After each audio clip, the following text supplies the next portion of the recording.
नमस्कार, जेके 24/7 देख रहे हैं आप और मैं हूं आपके साथ शीतल शर्मा। सुबह 10 बज चुके हैं और आज 2025 का पहला दिन है। सबसे पहले हमारी तरफ से आप सभी को बहुत बहुत शुभकामनाएं। आपका नव वर्ष बेहद खुशियां लेकर आए। फिलहाल 10 बज चुके हैं और 10 बजे वक्त तो चलता है इस वक्त की बड़ी खबरों का। इस वक्त तक क्या बड़ी खबरें रही हैं और आने वाले दिनों में यानी आज पूरे दिन कौन कौन सी वो बड़ी खबरें रहेंगी जो सुर्खियों में रहेंगी, जिन पर चर्चाएं होंगी, वो तमाम खबरें आपको विस्तार से बताएंगे। पहले लखनऊ से बड़ी खबर है। होटल में खूनी खेल, 5 की हत्या हुई है। इस पर विस्तार से चर्चा करेंगे। नए साल की पहली मोदी कैबिनेट बैठक आज होनी है, उस पर भी विस्तार से आपको जानकारी बताएंगे कि आखिर पूरी बैठक क्या होगी, किस मुद्दे पर होगी और इसका निष्कर्ष क्या होगा। अगली बड़ी खबर जिस पर बात करेंगे, 3 जनवरी को पीएम जनता को सौगात देने वाले हैं और ये भी एक नए तोहफे के तौर पर, नए साल के तोहफे के तौर पर देखा जा सकता है। इसके साथ साथ नए साल पर मंदिरों में भारी भीड़ उमड़ी है। लगातार लोग मंदिरों में जा रहे हैं और दर्शन पूजन कर रहे हैं क्योंकि आज नए साल का पहला दिन है और लोग चाहते हैं कि नए साल का पहला दिन आज मंदिर से शुरू हो और पूरा साल उनका बेहतर हो और अच्छा हो। चलिए, बड़ी खबर, आज की पहली बड़ी खबर यूपी से इस वक्त की बड़ी खबर आ रही है कि ब्रेकिंग न्यूज आपको बता देंगे और इसमें लखनऊ के होटल में खूनी खेल का ये मामला सामने आया है। तो लखनऊ में खूनी खेल, कलयुगी बेटे ने परिवार को मौत के घाट उतार दिया है। देखिए, ये बड़ी जानकारी है। 24 साल के बेटे ने मां और 4 बहनों को मौत के घाट उतार दिया, जान ले ली अपने ही परिवार की। यूपी के लखनऊ में ये मामला जो है ये हुआ है। ये पूरी घटना को अंजाम दिया गया है। लखनऊ के एक होटल में खूनी खेल का ये पूरा वारदात है जिसमें एक ही परिवार के 4 लोगों को मार गिराया है। पुलिस ने आरोपी को फिलहाल अपने शिकंजे में कर लिया है, लेकिन ये बहुत बड़ी दुख की बात है। कलयुगी बेटा जो इस समाज में रहने के लायक नहीं, उसने अपने ही परिवार को मौत के घाट उतार दिया है। 24 साल के बेटे ने मां और साथ 4 बहनों को मौत के घाट उतार दिया है। यानी कुल मिलाकर 5 अपने ही परिवार के सदस्यों को जो है उसने मौत के घाट उतारा है। 4 बहनें इसमें शामिल हैं और एक मां भी उसकी शामिल है। ये पूरा मामला लखनऊ के होटल से सामने आया है, जहां फिलहाल पुलिस पहुंच चुकी है और मौके पर जाकर पुलिस इस पूरे मामले पर छानबीन कर रही है।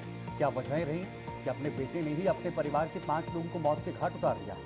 फिलहाल उसको भी अपने गिरफ्त में ले लिया है। पुलिस ने आरोपी अरशद को गिरफ्तार करके उससे पूछताछ भी शुरू कर दी है कि भाई किस मामले में क्या किस आधार पर अपने ही परिवार की जान ले ली है। लेकिन ये बहुत शर्मनाक बात है और जो अपने ही परिवार के काम नहीं आया, अरशद इसका नाम बताया जा रहा है और इसने ही अपने परिवार को मौत के घाट उतारा। मृतकों के नाम देखिए, आसमा जो उसकी मां लगती है और अलिशिया उम्र 19 वर्ष उसकी बहन थी जिसे मार गिराया है। रहमीन उम्र 18 वर्ष बहन है, उसे भी मौत के घाट उतार दिया। अक्सा ये भी 16 वर्ष की थी, ये भी छोटी बहन थी, इसको भी मौत के घाट उतार दिया। और आलिया भी इसमें शामिल है जो सिर्फ और सिर्फ 9 साल की थी, सिर्फ 9 वर्ष की थी और खुद ये अरशद जो है वो 24 साल का बताया जा रहा है। देखिए, 5 लोगों को उसने मौत के घाट उतारा है। ये होटल में कृत्य को अंजाम दिया गया है। इस पूरे मामले को लेकर पुलिस नजदीकी से देख रही है, छानबीन कर रही है कि आखिर किन वजहों पर ये जान ली गई है। ये जब छानबीन होगी तो पड़ताल के बाद पता लगेगा कि आखिर पूरा मामला क्या है। लेकिन इस तरह से आज के इस जमाने में ये चीजें आना ये बेहद शर्मनाक है। पुलिस ने अरशद को गिरफ्तार किया है। ये आरोपी जो है वो अरशद बताया जा रहा है।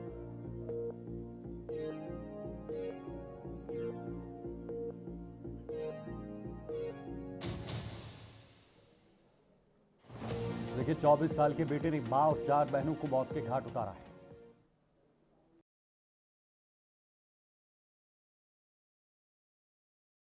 गोली और फांसी तो नहीं है फिलहाल। बाकी और देखा जा रहा है क्योंकि कोई ऐसी चोट जाहिरा नहीं दिखी। गला दबा के हत्या की गई है। नहीं, अभी कुछ कहा नहीं है। कुछ कब से रुके हुए थे यहाँ पे आके? ये 30 से रुके थे होटल वाले और क्लियर बता देंगे। तो होटल 30 तारीख से रुके हुए थे। 30 से रुके थे, अब हम नहीं बता पाएंगे 30 कुछ तो आपको बताइए, आप ऊपर गए थे, आप जांच लगा, आपके थाना क्षेत्र का मामला है। मेरे क्षेत्र का नहीं है, ये है नाका क्षेत्र। और आप किस क्षेत्र के हैं? मैं इंस्पेक्टर हुसैन। तो आप ऊपर गए थे, इंक्वायरी किए, कुछ तो बातचीत हुई होगी, कुछ पता चला होगा आपको? अभी जो है सारी डेड बॉडियाँ भिजवा दी गई हैं। आवश्यक कार्रवाई चल रही है। फील्ड यूनिट है, डॉग स्क्वाड है, सारी टीमें अपनी काम कर रही हैं और इस समय कुछ भी बताने की स्थिति में पुलिस स्पष्ट नहीं है। अच्छा, आपने देखा होगा कि कैसे हत्या हुई है? कुछ तो देखा होगा। मैं जब गया, मैं आया तो उस समय डेड बॉडी चली गई। होटल वाले से कुछ बातचीत हुई आपकी? वो यही बता रहा कि आए थे, रुके थे। कब रुके थे? 30 को बता रहा है। किस पर्पज से रुके हुए थे? ये घूमने के लिए आए थे। मौके से क्या चीज मतलब जो बॉडी यहाँ कैसे खून पड़ा था, कैसे मारा है, गोली मारी, क्या हुआ? यहाँ पे है नहीं, बहुत ज्यादा नहीं। आज दिनांक 1 जनवरी 2025 को थाना नाका क्षेत्र से एक सूचना प्राप्त हुई जिसमें बताया गया कि होटल शरणजीत के कमरे में 5 लोगों की डेड बॉडी पाई गई है। तत्काल स्थानीय पुलिस द्वारा मौके पर पहुंचा गया। एक व्यक्ति जिसका नाम अरशद है, लगभग 24 वर्षीय, आगरा का रहने वाला, इसको हिरासत में लिया गया है। प्रारंभिक पूछताछ में उनके द्वारा बताया गया है कि पारिवारिक कलह के चलते उनके द्वारा अपनी 4 बहनों और माता की हत्या कर दी गई है। अग्रिम पूछताछ इनसे की जा रही है। फील्ड यूनिट मौके पर पहुंच गई है, साक्ष्य संकलन की कार्रवाई की जा रही है। यहाँ पर तमाम जो शव हैं उनको पोस्टमार्टम हेतु भेजा जा रहा है और अग्रिम विधिक कार्रवाई इसमें प्रचलित है। जैसे भी आगे सूचना प्राप्त होगी आपको अवगत कराएगा। उमेश मिश्रा हमारे साथ, हमारे सहयोगी इस खबर पर, वारदात पर जुड़े हुए हैं। मैं सीधे उमेश का रुख करना चाहूंगा। उमेश, देखिए ये बहुत ही शर्मनाक वारदात निकलकर सामने आई है। एक बेटे ने अपने ही परिवार को मौत के घाट उतार दिया है। अभी तक जो जांच हुई है उमेश, क्या कुछ पता लग पाया है, क्या वजहें हैं? देखिए शीतल, बिल्कुल जिस तरह से आगरा का जो अरशद है वो अपने 4 बहन और मां के साथ राजधानी लखनऊ स्थित नाका थाना क्षेत्र के अंतर्गत होटल में चरणजीत होटल में रुका था और उसके बाद से जिस तरह से 5 लोगों की डेड बॉडी वहां पर पुलिस ने बरामद की है, तो अरशद को पुलिस ने हिरासत में लिया है और आगे की जो जांच पड़ताल है वो पुलिस लगातार कर रही है। लेकिन प्रथम दृष्टया जो शीतल सामने आया है जानकारी, वो ये आई है कि जो अरशद है वो आगरा का रहने वाला है और 4 बहन और मां के साथ लखनऊ आया था और शायद घूमने फिरने इस तरह की बात थी यहाँ पर होटल में रुकने की चरणजीत में। लेकिन सबसे बड़ी बात यह है कि जो प्रथम दृष्टया निकल कर सामने आया है कि वो पारिवारिक कलह के चलते ये हत्या को अंजाम दिया गया है आरोपी अरशद द्वारा और पुलिस हिरासत में ले चुकी है अरशद को और लगातार घटनास्थल का मौका मुआयना कर और आगे की जांच दिशा को बढ़ाया जा रहा है। लगातार अरशद से टीमें पूछताछ करेंगी और जो साक्ष्य है होटल के कमरे से वो पूरी तरह से जो टीमें हैं फॉरेंसिक की जो टीम है वो पहुंची है। वो हर एक घटनास्थल का मुआयना किया जा रहा है, तमाम साक्ष्यों को इकट्ठा किया जा रहा है ताकि हर एक चीज से पहलू को साफ तौर से बताया जा सके कि आखिर घटना की वजह क्या थी। लेकिन इतना जरूर है कि शीतल, आप देखिए कि ये बड़ी घटना सामने आई है कि जिस तरह से लखनऊ के नाका में होटल चरणजीत में 5 लोगों की डेड बॉडी पुलिस ने बरामद की है, तो बहुत बड़ी ये हत्याकांड को पुलिस किसी बड़ी वजह को भी मानकर आगे चल रही है। होटल के मालिक से भी या जो होटल में काम करने वाले लोग हैं उनसे भी कोई पूछताछ हो सकती है इस पूरे घटनाक्रम को लेकर? देखिए शीतल, बिल्कुल होटल के कर्मियों से भी पूछताछ हो रही है, जो होटल का मैनेजमेंट देखते हैं उनसे भी पुलिस पूछताछ कर रही है। लगातार अभी भी अधिकारी हर एक पहलुओं की जांच को आगे बढ़ा रहे हैं, चाहे होटल के स्टाफ हो या अन्य जो साक्ष्य है और सीसीटीवी फुटेज भी यहाँ से कलेक्ट किए जा रहे हैं। तो ये नहीं, कुल मिलाकर पूरे मामले को लेकर जो आरोपी है अरशद से भी पूछताछ पुलिस करेगी, लेकिन तमाम अभी जो साक्ष्य है घटनास्थल पर उसको पुलिस इकट्ठा कर रही है। उमेश, हत्या कैसे की गई है, क्या कुछ पता लग पाया गया है?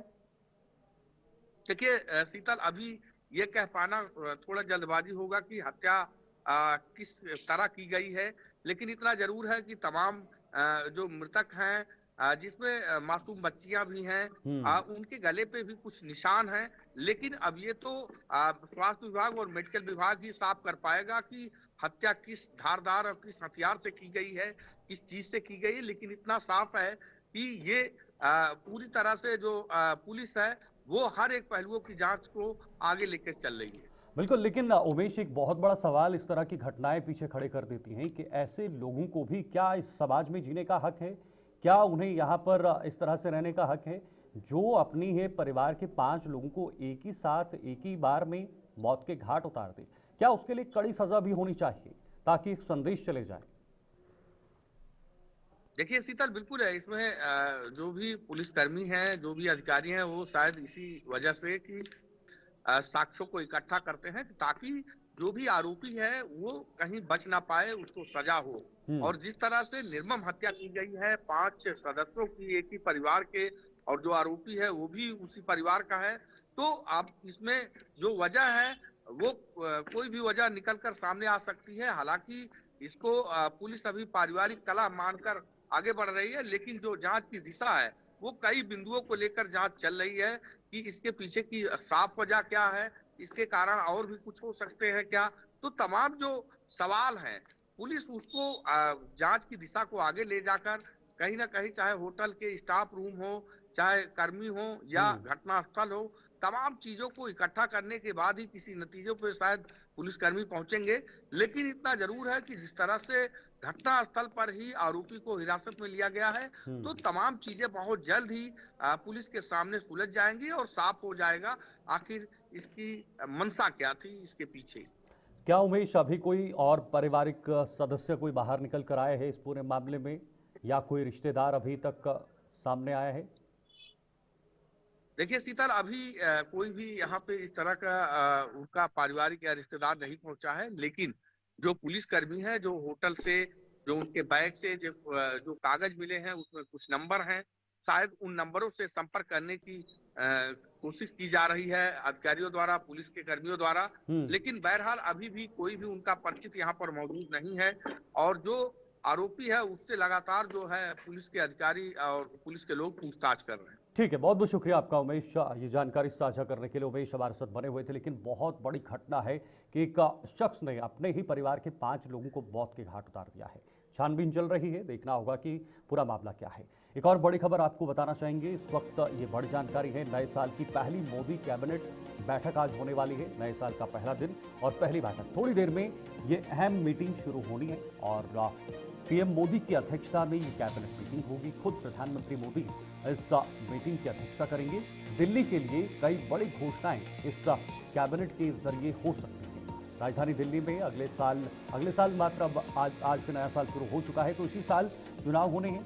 हो सकता है फरवरी के या मार्च के महीने में चुनाव हो, और ऐसे में अब दिल्ली के लिए और दिल्ली के लोगों के लिए कुछ बड़ी घोषणाएं दिल्ली कैबिनेट की तरफ से हो सकती हैं, सरकार की तरफ से हो सकती हैं। और केंद्र सरकार दिल्ली वासियों को आज नए साल के इस उपलक्ष्य पर कोई बड़ा तोहफा देने के मूड में नजर आ रही है। हालांकि ये बैठक अब कुछ चंद मिनटों में शुरू होनी है। 10:30 बजे के आसपास इस बैठक का समय निर्धारित किया गया है, जिसमें तमाम जो कैबिनेट मंत्री है वो पहुंचेंगे और खुद प्रधानमंत्री मोदी इस कैबिनेट की बैठक की जो अध्यक्षता है वो करने वाले हैं, निगरानी करने वाले हैं। अलग अलग मुद्दों पर चर्चा होगी। दिल्ली की वर्तमान स्थिति को देखते हुए ये अहम फैसले लिए जा सकते हैं कि आखिर क्या स्थिति है और कैसे दिल्ली को और आगे की तरफ लिया जा सकता है। क्या वहाँ पर जो डेवलपमेंट के इश्यूज़ हैं या इंफ्रास्ट्रक्चर है, स्वास्थ्य सेवाएं हैं, शिक्षा का मुद्दा है और बिजली, पानी, ये तमाम चीज़ें दिल्ली के अंदर हैं जो अक्सर सुर्खियों में रहती हैं, जिसके लिए लोग भी चाहते हैं कि उन्हें सुविधाएं मिलें। और पिछले कई दिनों से, कई सालों से आम आदमी पार्टी की सरकार में उन्हें मिल भी रही हैं और मुफ्त की जो योजनाएं हैं वो चल रही हैं। इस साल भी आम आदमी पार्टी की सरकार ने कई सारी योजनाएं जो हैं वो लॉन्च की हैं। उज्ज्वल हमारे साथ जुड़े हुए हैं। उज्ज्वल, थोड़ी देर में, चंद मिनटों में ये कैबिनेट की मीटिंग शुरू होनी है, खुद पीएम मोदी इसमें शामिल होंगे। इस कैबिनेट को किस नज़रिए से देखा जा सकता है? आज नया साल है, नए साल का पहला दिन है, तो क्या ऐसा माना जा सकता है कि कैबिनेट मीटिंग में कोई बड़ा उपहार दिल्ली वासियों के लिए जो है वहां से निकाला जा सकता है?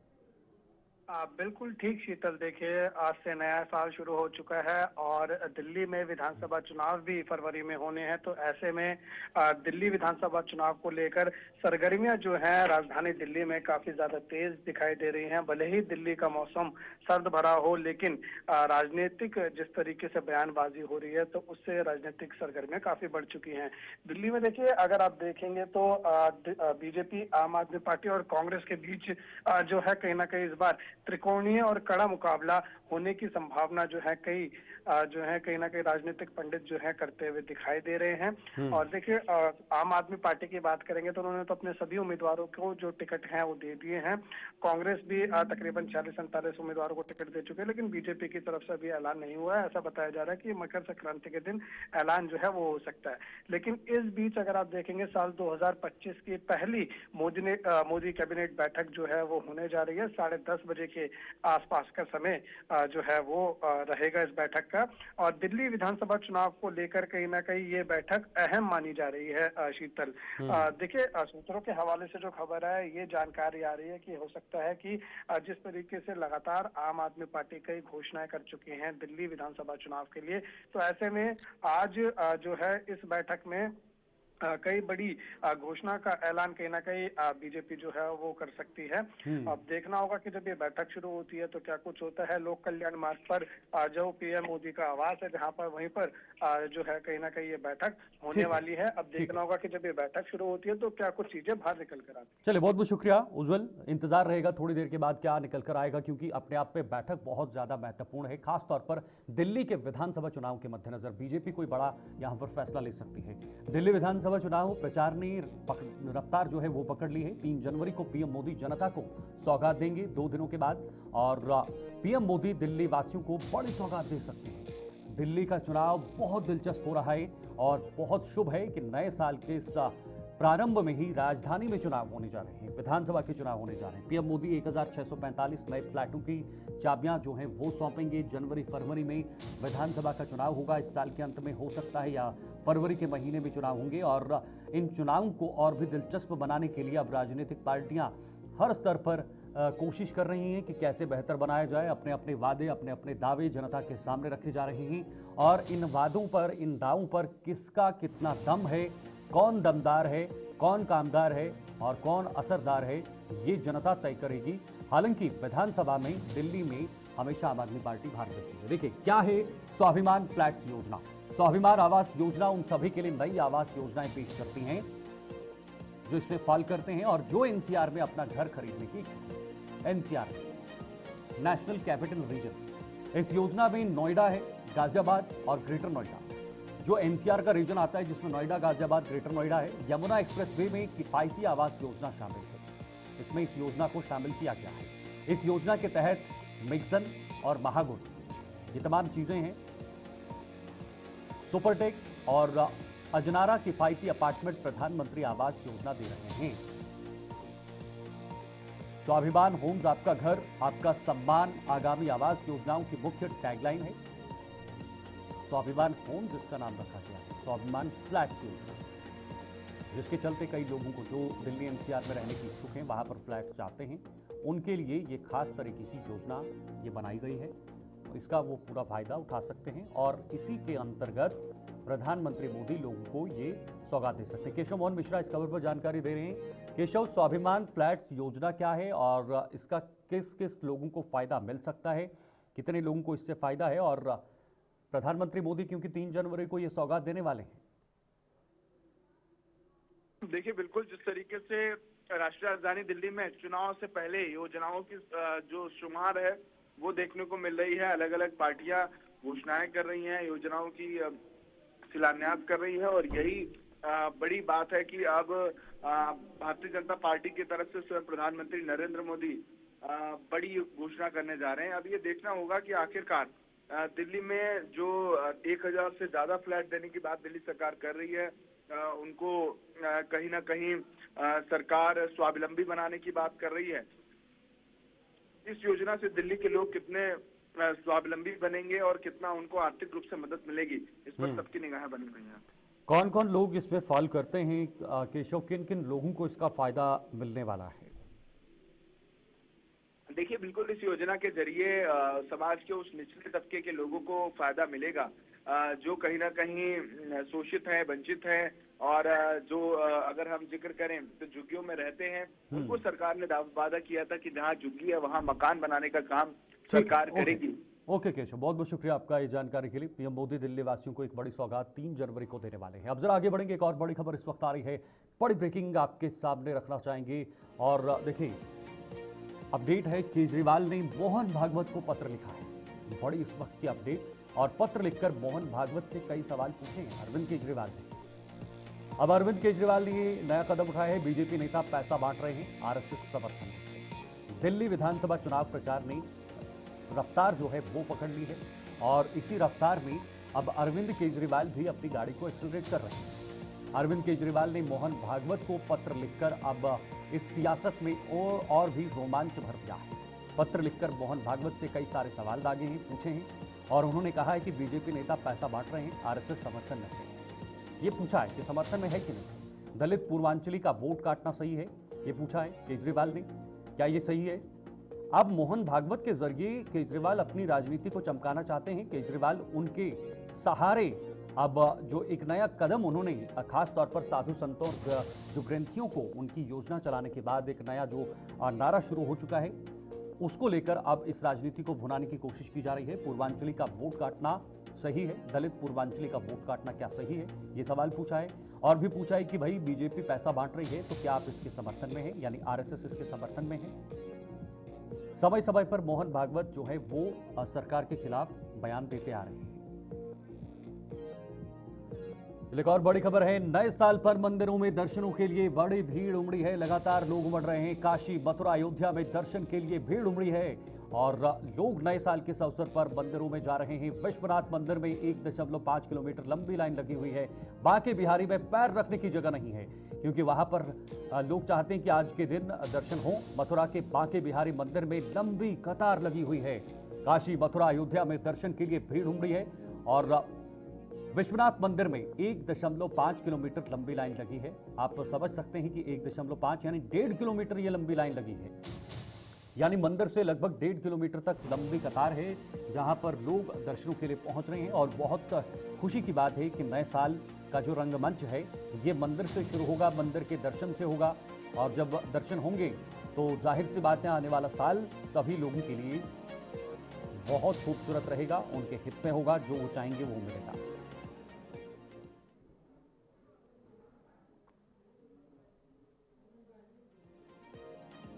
और बड़ी खबर यूपी से, मुरादाबाद में मंदिर को लेकर बड़ा खुलासा हुआ है। ये बड़ी अपडेट है। मुरादाबाद में गौरी शंकर मंदिर की खुदाई हो रही है और गर्भगृह से कई खंडित मूर्तियां मिली, खुदाई हुई है और वहां पर मूर्तियां मिलने का दावा है। 26 दिसंबर को डीएम को ये शिकायती पत्र सौंपा गया था और उस शिकायती पत्र के बाद वहां पर कार्रवाई की गई है।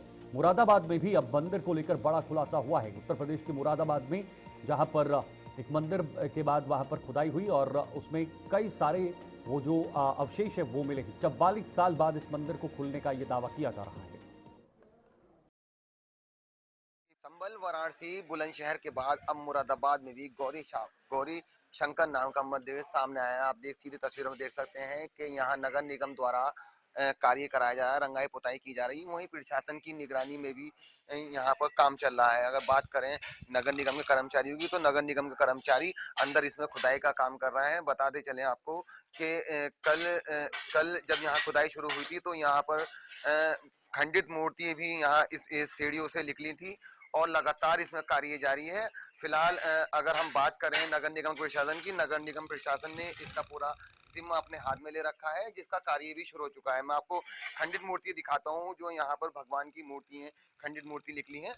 कौन कौन से भगवान की यहाँ मूर्तियाँ निकली हैं, मैं कैमरामैन से कहूँगा कि जो खंडित मूर्तियाँ हैं अगर बात की जाए तो गणेश जी की मूर्ति यहाँ निकली है और अगर बात की जाए शिवलिंग भी यहाँ पर इन सीढ़ियों में से निकला है। और अगर बात करूं तो 1980 के दंगों के बाद से इस मंदिर पर ताला लगा हुआ था।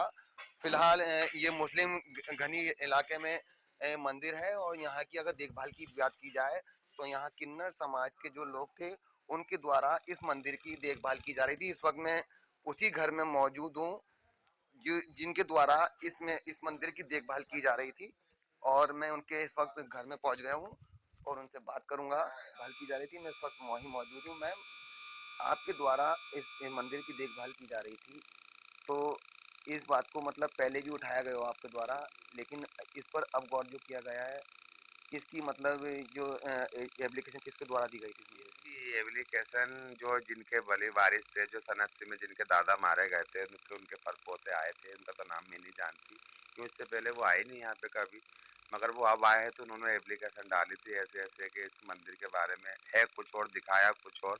मगर 3 साल से तो ये मेरे ही हाथ में है। रंगाई पुताई, इसकी लाइट की फिटिंग वगैरह या कैमरे वो सब मैंने ही लगवाए थे। अब जो बड़ी बारिश बना है इसका अपने आवे या पूजा पाठ करे, मुझे कोई आता नहीं। अगर बात की जाए मुस्लिम घने इलाके में मंदिर है तो किसी को आपत्ति है इस मंदिर से? नहीं नहीं, 2021 में मैं थी मैं तो नहीं आई थी कि ध्यान तो हो गया था मेरी गुरु का। 2021 में आए थे तो मोहल्ले वाले ना मुझे जानते थे ना मैं मोहल्ले वालों को जानती थी, मगर जब भी मैंने मंदिर का काम कराया तो मोहल्ले वालों का मेरे साथ लिया, मोहल्ले वालों की कोई बात नहीं। अगर पूजा की बात की जाए तो इसमें पूजा पाठ चल रहा था पहले से ही। मैं इसमें खाली दिया जलाती थी सुबह शाम, इसकी सफाई सुबह शाम मैं करवाती थी और मैं इसका मैं दिया मैं ही जलाती थी। और अंदर में जो निकला है शिवलिंग निकली है, मूर्ति निकली है खंडित, उसके बारे में मुझे नहीं पता थी। अब जो सरकार के हाथ में आया है, जिसको पोता था उनका जो सन 80 में खत्म होगा, तो वो उन्होंने ही करवाया है सब कुछ। उन्होंने मुझसे चाबी मांगी, मैंने चाबी दे दी। जी, मोहल्ले वालों को कोई आपत्ति नहीं है, ना हमें कोई आपत्ति, अपने आए पूजा पाठ करें, हम साथ हैं।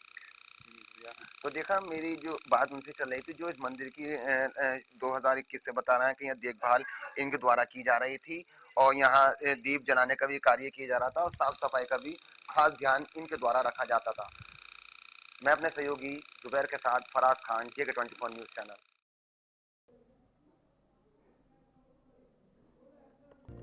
नए साल पर लोगों को और ठंड सता रही है और शीतलहर की चपेट में पूरा उत्तर भारत आ चुका है। जम्मू कश्मीर, हिमाचल प्रदेश, उत्तराखंड, पंजाब, राजस्थान, दिल्ली, उत्तर प्रदेश, ये तमाम राज्य है जहां पर ठंड सता रही है।